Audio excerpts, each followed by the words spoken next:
कमलबाईंच्या घरात 4 माणसं होती. त्यांचा मुलगा दिनेश, त्यांची सून राजवी आणि लहान मुलगा प्रतीक असं त्यांचं छोटं परिपूर्ण कुटुंब होतं. पण त्या घरातील स्नेह मात्र कधीच कोरडा झाला होता. दिनेश शहरात नोकरी करत होता. दरमहा पगार आणून आईच्या हातावर ठेवायचा. "आई बघ, या महिन्याचे 15,000 दिले आहेत" असं तो म्हणायचा. आणि मग कमलबाईंच्या चेहऱ्यावर समाधान झळकायचे. पण मागच्या काही महिन्यापासून सगळं बदललं होतं. त्यांची सून राजवी नोकरीला लागली होती, घरच्या खर्चासाठी मदत व्हावी म्हणून. सुरुवातीला आई काही बोलली नाही. "अगं राजवी, तू नोकरी कर ना, जर तुला वाटतं की मदत होईल" असं एवढंच त्या बोलल्या होत्या. पण नंतर गावभर चर्चा सुरू झाली की दिनेशची बायको ना नोकरी करते म्हणे शहरात. अगं इतकं घरंदाज, सुशील घर, पण सुनेला नोकरी करण्यासाठी बाहेर पाठवलं का बरं? अहो खरं आहे, पण सुनेची कमाई खायची लाज नाही वाटत का त्या कमलाबाईंना? असं गावातील लोक बोलायचे. तेव्हा हे ऐकून कमलबाईंना खूप वाईट वाटायचं. लोकांचं बोलणं त्यांच्या मनाला लागलं होतं. एक दिवस त्यांनी राजवीला विचारलं की "काय गं राजवी, तू किती पगार मिळवतेस?" तेव्हा राजवी हसत म्हणाली, "8,000 मिळतात आई, पण हळूहळू वाढेल पगार, तेवढंच घराला हातभार लागेल." कमलबाईचं मन कळवळलं. आपल्या घरातील बाई बाहेर जाऊन काम करतेय म्हणजे लोक काय म्हणतील? लोक आता नावे ठेवत आहेत. म्हणूनच त्या राजवीला बोलतात, "राजवी, मला वाईट वाटतं गं, पण स्त्रियांनी घरात बसून संसार चालवायचा असतो आणि घराच्या बाहेर जाऊन काम करणं हे पुरुषाचं काम आहे." हे ऐकून राजवी थोडी शांत होते. तिच्या डोळ्यात थोडीशी नाराजी होती. "आई, मी हे सर्व फक्त घरासाठीच करते, तुमच्या औषधांसाठी, प्रतीकच्या कॉलेजसाठी आणि भविष्यासाठी थोडी बचत होईल म्हणून." तेव्हा प्रतीकही मध्येच म्हणाला, "आई, वहिनी काही चुकीचं करत नाहीये. उलट आपल्याला आधार मिळतोय तिच्यामुळे, आणि लोक काय म्हणतात याकडे दुर्लक्ष आपण करू शकतो ना." पण कमलबाईंच्या मनात एकच विचार होता की लोक काय म्हणतील. त्या रात्री त्यांना झोप आली नाही. शेजारच्या संगीता काकूंचं बोलणं सतत कानात घुमत होतं. "आपली सून नोकरीला गेली की घराची अब्रू जाते असतं गं," असं त्या काकू नेहमी बोलायच्या. आणि हेच बोलणं कमलबाईंच्या मनाला लागलं होतं. दुसऱ्या दिवशी सकाळी राजवी नेहमीप्रमाणे निघायला तयार झाली. चहा ठेवून डबा घेऊन घरातील सर्व कामे आवरून ती पर्स घेत होती. तेवढ्यात कमलबाई म्हणाल्या, "राजवी, थांब जरा." मग ती मागे वळते. "हो आई, काय झालं? आज कामाला जाऊ नको." "पण का आई?" "कारण मला नकोय की माझ्या घरच्या सुनेची कमाई आम्ही खाऊ, असं लोकांनीच सांगितलं.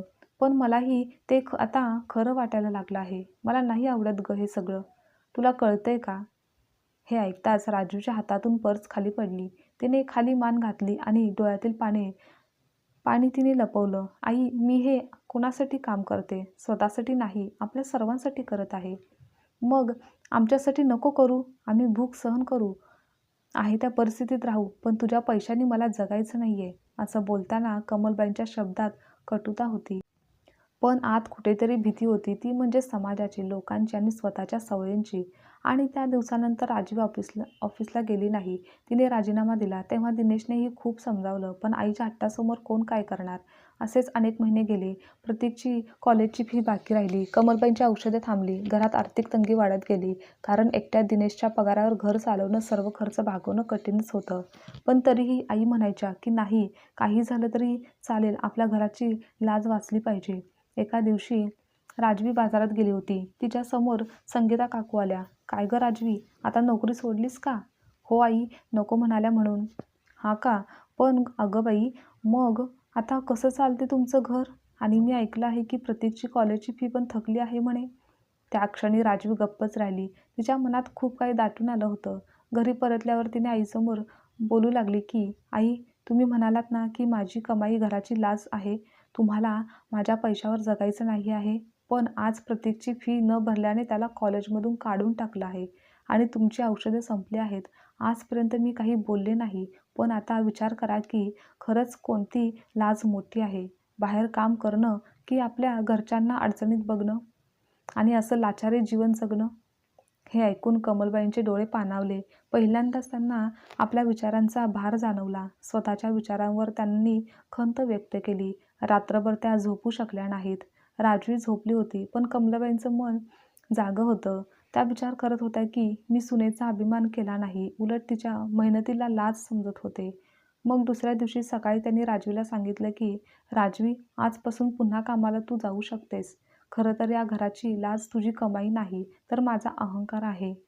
राजवीच्या डोळ्यातून पाणी आलं. ती म्हणाली, आई, तुम्ही असं म्हणालात? परिस्थिती समजून घेतली आणि माझे विचार तुम्हाला पटले, हेच माझ्यासाठी खूप आहे. त्यानंतर राजवीने पुन्हा नवीन नोकरी शोधली आणि ती कामावर जाऊ लागली. त्या दिवशीपासून कमलबाई रोज संध्याकाळी राजवीची वाट पाहू लागल्या. आज थकली असशील ना, चल पटकन चहा करते मी. आणि आता सुनेच्या पगाराने घरात आता लाज वाटत नव्हती, तर फक्त सन्मान आणि स्नेह होता. त्या दिवसानंतर प्रत्येक सकाळी घरात नव्या उत्साहाची चाहूल होती. कमलबाई उठल्यावर पहिल्यांदा त्यांचं मन हलकं झालं होतं. राजवीला पुन्हा नोकरीला जाण्याची परवानगी दिल्यापासून घरात एक वेगळीच ऊर्जा पसरली होती. दिनेशनेही हसतच आईकडे पाहिलं. आई, तू छान निर्णय घेतला आहेस. हे खूप मोठं पाऊल आहे. तेव्हा कमलबाईंनी मंद हसत उत्तर दिलं, हो दिनेश, वय झालं म्हणून समज संपते असं नाही, तर उशिरा का होईना पण मी शिकली आहे. राजवी ऑफिसला गेली आणि घरात आता तिची उणीव भासू लागली नाही. कारण आई स्वतःचं काम स्वतः सांभाळू लागल्या होत्या. राजवीची नवीन नोकरी आता पूर्वीपेक्षा जास्त जबाबदारीची होती. ती एका छोट्या बँकेत काम करायची, तर दिवसभर ग्राहक, खातं, आकडेमोड हेच काम असायचं. पण संध्याकाळी घरी आली की आईच्या प्रेमळ शब्दांनी थकवा सगळा निघून जायचा. एक दिवस ऑफिसमधून घरी आल्यावर राजवी थोडी उदास होती. म्हणून कमलबाईंनी विचारलं, काय गं, आज एवढी गप्प का आहेस? आई, आज ऑफिसमध्ये काही लोक म्हणत होते की तू खेड्यातली असूनही एवढं काम छान करतेस. तुझी सासू नक्की समजूतदार असेल. आता ती थांबली आणि डोळ्यातील पाणी पुसत म्हणाली, पण आई, त्यांना काय सांगू की आधी तुम्ही माझ्याशी नाराज होतात, पण आता तुमचं प्रेम माझी प्रेरणा आहे. कमलबाईंच्या डोळ्यात अश्रू दाटले. हो ग, आपण सगळे शिकतो ना हळूहळू.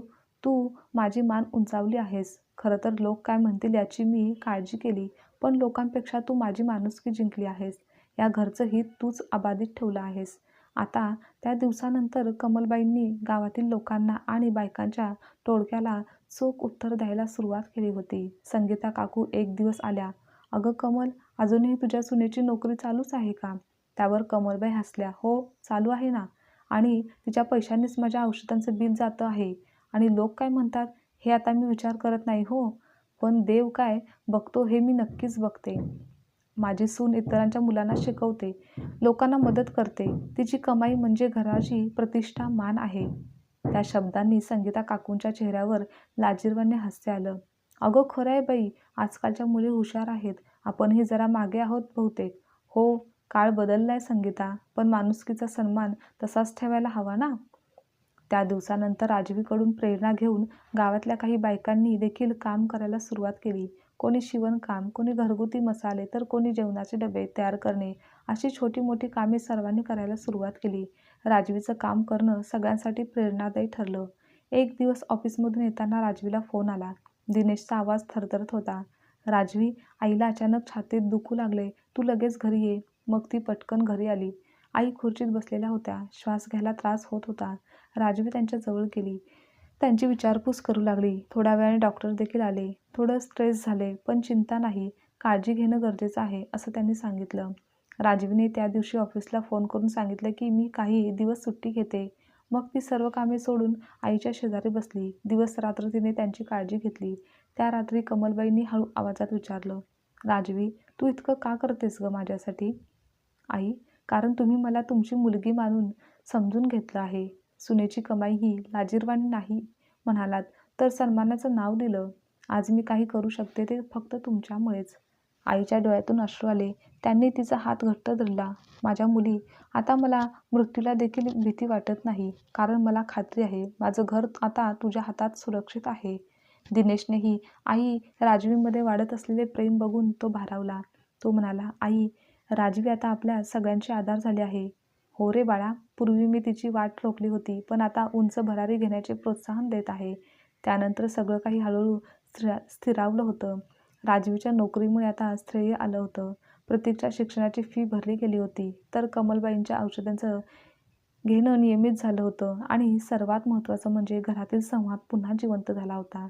एके रविवारी सगळे जेवायला बसले. कमलबाई म्हणाल्या, आज राजवी तुझ्या कमाईचं पहिलं जेवण आहे माझ्या हातचं. पण आज मी तुला सांगते, हे अन्न तुझ्या कष्टाचं आहे आणि त्या कष्टाची चव देवाला पण आवडेल. राजवीने आईच्या पायाला स्पर्श केला. माझी कमाई तुमच्या आशीर्वादांची सावली आहे. त्या क्षणी सगळं घर जणू उजळून गेलं. भिंतीवर शांतता होती, पण त्या शांततेत आदर, प्रेम दाटून आलं होतं. दुसऱ्या दिवशी अंगणात सूर्याची हलकी ऊब पसरली. कमलबाई चहाचा कप घेऊन अंगणात बसल्या. त्यांच्या चेहऱ्यावर आता एक वेगळंच समाधान होतं. शांत, स्थिर आणि अभिमानाने भरलेलं होतं त्यांचा चेहरा. राजवी ऑफिसला जाण्यापूर्वी आईजवळ आली. आई, मी निघते. आज थोडा उशीर होईल. अगं, काळजी घे आणि जास्त ताण घेऊ नकोस. हो आई, असं म्हणत राजवीने आईंच्या पायावर हात ठेवला आणि हसत निघाली. पण कमलबाईंच्या डोळ्यासमोर तिचा चेहरा अजूनही चमकत होता. त्या विचारत म्हणाल्या, हीच माझी खरी कमाई आहे. त्या दिवशी संगीता काकू आणि काही शेजारच्या बायका पुन्हा आल्या आणि म्हणाल्या, कमल, काय गं, ऐकलं आहे की तुझ्या सुनेला बँकेत बढती मिळाली आहे म्हणे. हो, खरं आहे. मिळाली आहे तिला बढती आणि ते तिच्या मेहनतीचं फळ आहे. हो गं, मग सगळे गाव तिला ओळखतं आता. किती मोठं नाव केलं आहे तिने तुझं. हो, पूर्वी लाज वाटायची, लोक काय म्हणतील म्हणून. पण आज तेच लोक मला अभिनंदन करायला येतात. मग त्या क्षणी कमलबाईंनी मनात ठरवलं की आता मी माझ्या सुनेला लपवून ठेवणार नाही, तर सगळ्यांसमोर तिचा गौरव करणार आहे. 2 दिवसांनी गावातील महिलांसाठी छोटा समारंभ ठेवला होता. स्त्री सक्षमीकरण दिन. सरपंचांच्या बायकोने कमलबाईंना निमंत्रण दिलं. तुमच्या सुनेला बोलवा, कारण तिने गावातल्या महिलांसाठी प्रेरणा निर्माण केली आहे. त्यावेळेस राजवी थोडी संकोचली. आई, मी काय बोलणार सगळ्यांसमोर? जे तू जगलीस तेच बोल गं. तुझी कहाणी ऐकून कुणाचं आयुष्य बदललं तरी तेच खूप मोठं आहे, असं कमलबाईंनी राजवीला सांगितलं. कार्यक्रमाच्या दिवशी गावातील हॉल भरला. सगळ्या महिला, पुरुष, तरुण मुली उपस्थित होत्या. मंचावर राजवी आणि कमलबाई दोघी बसल्या होत्या. सरपंच म्हणाले, आज आपण आपल्या गावातील एका सामान्य पण असामान्य स्त्रीचं कौतुक करतोय. राजवी दिनेश जाधव, जी स्वतःच्या मेहनतीने आणि सासूबाईंच्या पाठिंब्याने समाजाला एक नवा दृष्टिकोन देत आहे. त्यांचा आदर्श डोळ्यासमोर ठेवून गावातील अनेक स्त्रिया स्वावलंबी झाल्या आहेत. त्यासाठी आपण त्यांचा सत्कार करणार आहोत. मग टाळ्यांचा गजर झाला. राजूच्या डोळ्यात पाणी आलं. ती उभी राहून बोलायला लागली. मी काही मोठं काम केलं आहे असं नाही. मी फक्त माझ्या घरासाठी काम केलं. पण माझं भाग्य आहे की मला अशी सासू मिळाली, जिने स्वतःच्या विचारांवर मात करून व नकारात्मक विचार मागे टाकून माझ्या स्वप्नाला न्याय दिला. मला नोकरी करण्याची परवानगी दिली. राजवीने कमलबाईंचा हात हातात घेतला आणि म्हणाली, आज लोक काय म्हणतात की सुनेची कमाई, पण माझ्यासाठी ते केवळ पैसे नाहीत. ती माझ्या आयुष्याची ओळख आहे आणि या ओळखीला अर्थ देणाऱ्या माझ्या सासूबाईंचे आभार मी आयुष्यभर मानतच राहीन. सगळ्या बायका टाळ्या वाजवत होत्या. संगीता काकूंच्या डोळ्यात देखील पाणी आलं. त्या पुढे येऊन म्हणाल्या, राजवी, तू जे केलंस ना, ते सगळ्या सुना करायची हिंमत ठेवू शकतात. पण सासू तशी मिळाली पाहिजे. खरंच, कमलबाई, तुम्ही आमच्यासाठी आदर्श आहात. कमलबाईंच्या ओठावर हलकंसं हसू आलं. आदर्श नव्हे गं, मी चूक केली होती, पण त्या चुकातून शिकले. समजले की सुनेला हात देणं, पाठिंबा देणं म्हणजे घराला आधार देणं आहे. आणि आज मी तिच्यामुळे उभी आहे. तेव्हा तेही अभिमानाने. त्या क्षणी त्या दोघींच्या नजरा एकमेकीत भिडल्या. त्यात शब्द नव्हते, पण आपुलकी, कृतज्ञतेचा एक दाट प्रभाव होता. काही आठवड्यांनी राजवी कामावरून परतली. दिनेश आणि प्रतीक दोघेही तिची वाट पाहत होते. टेबलावर एक छोटं पाकीट होतं. राजवी, हे तुझ्यासाठी. दिनेश म्हणाला, काय आहे? अगं, आईने दिले, उघडून तर बघ. मग तिने उघडलं. आत एक सोन्याचं छोटंसं लॉकेट होतं. त्यावर कोरलेलं होतं, अभिमान. ते पाहून राजूच्या डोळ्यात पाणी आलं. ती आईकडे गेली. त्यांच्या मांडीवर डोकं ठेवलं. आई, हे सगळं तुमच्यामुळे शक्य झालं आहे. नाही गं, माझ्यामुळे नाही. माझ्या डोळ्यात प्रकाश तू आणलास, त्यामुळे सोपं हे झालं. त्या रात्री सगळं घर जणू नव्या उजेडाने न्याहाळलं होतं. प्रतीक अभ्यास करत होता. दिनेश पेपर वाचत होता आणि कमलबाई राजवीकडे बघून हसत म्हणाल्या की अगं, आता लोक काय विचारतात, राजवीची सासू कोण? तेव्हा मला अभिमानाने म्हणावंसं वाटतं की मीच आहे ती. असेच काही दिवस पुढे सरकले. गावातील अनेक बायकांनी काम सुरू केलं. कोणी हस्तकला, कोणी शिवणकला, तर कोणी घरगुती उद्योग. गावातल्या मुली म्हणू लागल्या, आपणही राजवीताईसारखं काम करायचं. राजवी नाव आता आदर्श बनलं होतं. एके दिवशी बाईंना संगीता काकू म्हणाल्या, "अगं कमल, आधी आपण म्हणायचो की सुनेची कमाई लाजिरवाणी असते, पण आता मला वाटतं सुनेची कमाई म्हणजे घराचं भाग्य असतं." कमलबाई हसल्या. "हो गं संगीता, आपल्याला लाज तेव्हा वाटते जेव्हा आपलं मन संकोचित असतं." त्या रात्री घरातील सर्वजण झोपले, पण कमलबाई जाग्या होत्या. त्यांच्या नजरा छताकडे लागल्या होत्या. त्यांनी स्वतःशीच म्हटलं, "हे बघ भगवंता, माझ्या घरातून तू सुख आणलंस. माझ्या घरात तू सुख आणलंस आणि त्या सुखाला चेहरा दिलास माझ्या सुनेच्या रूपात." त्या क्षणी कमलबाईंनी डोळे मिटले आणि चेहऱ्यावर शांत स्मित हास्य आणलं.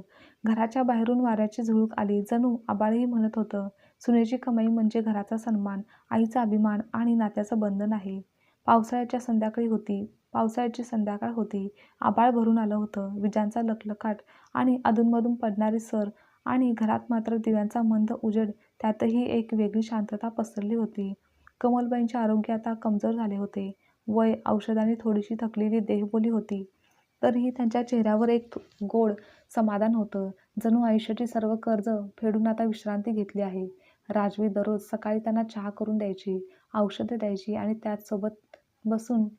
त्यांच्यासोबत बसून गप्पा मारायची. त्या गप्पांमध्ये आता वाद नव्हते, फक्त आठवणी, हसू, एक अनामिक नातं होतं. एके दिवशी कमलबाई म्हणाल्या, "राजवी, तुला आठवतं का? पहिल्यांदा तू नोकरीला जात होतीस तेव्हा मी काय म्हणाले होते?" राजवी हसली. "हो आई, तुम्ही म्हणाला होतात की आम्हाला तुझी कमाई नको आहे." "हां, पण आता मात्र मी म्हणते तुझी कमाई म्हणजे देवाची देणगी आहे गं." राजवीने त्यांच्या हातात हात घेतला. "आई, तुमच्या आशीर्वादाशिवाय माझी कमाई काहीच नाही. तुम्ही नसतात तर मी एवढं उभं राहूच शकले नसते." "नाही राजवी, उलट तूच माझं आयुष्य बदललं आहेस. पूर्वी मला वाटायचं की सुनेचं काम म्हणजे घरात राहणं, सेवा करणं, जबाबदारी पार पाडणं होय. पण तू शिकवलंस की सासूचं काम म्हणजे तिच्या सुनेचं मन जपणं होय." आता त्या शब्दांनी घरभर एक अनामिक भावनिकता पसरली. दिनेश व प्रतीक दोघेही गप्प होते. दोघांच्याही डोळ्यात पाणी आलं होतं. असेच काही महिने गेले. कमलबाईंच्या तब्येतीत आणखीनच बिघडली. डॉक्टरांनी सांगितलं, वयाचं कारण आहे, जास्त काळजी घ्यावी लागेल. त्यानंतर राजवी आता ऑफिसनंतर त्यांच्यासोबत वेळ घालवायची. एके रात्री कमलबाईंनी राजवीला हळूच आवाज दिला, "हो, काय आई? मला तुझं एक वचन हवंय." "काय आई?" "माझ्यानंतर तू या घराचं नाव कायम राखशील. माझ्या सुनेच्या नावाने घर जगावं असं मला वाटतं." "आई, असं का बोलता?" "कारण माझा काळ जवळ आलाय गं. पण मला भीती नाही, कारण मला माहिती आहे माझ्या सुनेची कमाई केवळ पैशात नाही, तर ती प्रेमात, जबाबदारीत सुद्धा आहे, संस्कारात आहे." राजूचे डोळे थरथरले. ती त्यांच्या मांडीवर डोकं ठेवून रडली. "आई, तुम्ही कायम माझ्या हृदयात राहाल. तुमचा आशीर्वाद माझं धन आहे." त्या रात्री जोराचा पाऊस पडत होता, पण त्या आवाजातही आई-सुनेचं नातं जणू देवाच्या साक्षीने जपलं गेलं होतं. 2-4 दिवसांनी नेहमीप्रमाणे राजू उठली. आईला चहा देण्यासाठी गेली, पण कमलबाई शांत होत्या. चेहऱ्यावर गोड हसू आणि डोळे मिटलेले होते. राजवीने हात लावला, तर तिला थंड जाणवलं आणि ती क्षणभर थांबली. मग डोळ्यातून अश्रू ओघळले. "आई, आई, उठा ना, चहा तयार आहे." पण उत्तर नव्हतं, कारण आईचा प्रवास संपला होता. शांत, सन्मानाने आणि आपल्या सुनेच्या मांडीवर झोपलेल्या अवस्थेत त्या होत्या. त्या दिवशी संपूर्ण गाव जमलं होतं. सगळ्यांच्या ओठावर एकच वाक्य की कमलबाई म्हणजे खरी आई, खरी सासू, जिने खऱ्या अर्थाने सुनेला मुलगी मानलं होतं. राजवीच्या डोळ्यातून अश्रूंचा ओघ वाहतच होता, पण त्या अश्रूंमध्ये वेदनेसोबत कृतज्ञतेची चमक होती. शेवटच्या क्षणी राजवीने आईच्या कानाशी हलकं म्हटलं की, "आई, आता तुमचं नाव माझ्या कमाईत कायम असेल. तुमच्या आठवणी माझं आयुष्य असेल." असेच महिने गेले. राजवी आता बँकेत शाखा व्यवस्थापक झाली. ऑफिसच्या टेबलवर तिच्यासमोर नेहमी सासूचा एक फोटो असायचा. ती रोज काम सुरू करण्याआधी त्या फोटोला नमस्कार करायची. "आई, आजच्या दिवसाची सुरुवात तुमच्याशिवाय होत नाही," असं ती मनात म्हणायची. एके दिवशी बँकेने महिला उद्योजकता उपक्रम सुरू केला. त्या कार्यक्रमाचे उद्घाटन करायला राजवीला आमंत्रण दिलं होतं. ती मंचावर उभी राहिली. गर्दीसमोर बोलू लागली की, "माझं आयुष्य मला माझ्या सासूबाईंनी घडवलं. त्यांनी मला सांगितलं की स्त्रीची कमाई केवळ पैशात नसते, तर तिच्या स्वाभिमानात असते. आज मी जे काही आहे ते माझ्या आईंच्या आशीर्वादामुळेच. त्या आता माझ्यासोबत नाही आहेत, पण त्यांचा आशीर्वाद, विश्वास माझ्या प्रत्येक श्वासात आहे." संपूर्ण सभागृह शांत झालं. लोकांच्या डोळ्यात अश्रू होते, पण त्या अश्रूंमध्ये अभिमान देखील होता. कार्यक्रम संपल्यानंतर संगीता काकू पुढे आल्या. "राजवी, तुला आठवतं का? पूर्वी मी म्हणाले होते की सुनेची कमाई लाजिरवाणी असते. आज मीच म्हणते की सुनेची कमाई म्हणजे घराचं देवालय असतं आणि तुझ्या आईने आम्हा सगळ्यांना शिकवलं राजवीने त्यांच्या हातात हात घेतला. आईने जे काही शिकवलं ते तुम्ही सगळ्यांनी पुढे नेलं तर त्याचा आत्मा नक्कीच आनंदी होईल. काही दिवसांनी राजवी घरी बसली होती. पाऊस पुन्हा सुरू झाला होता.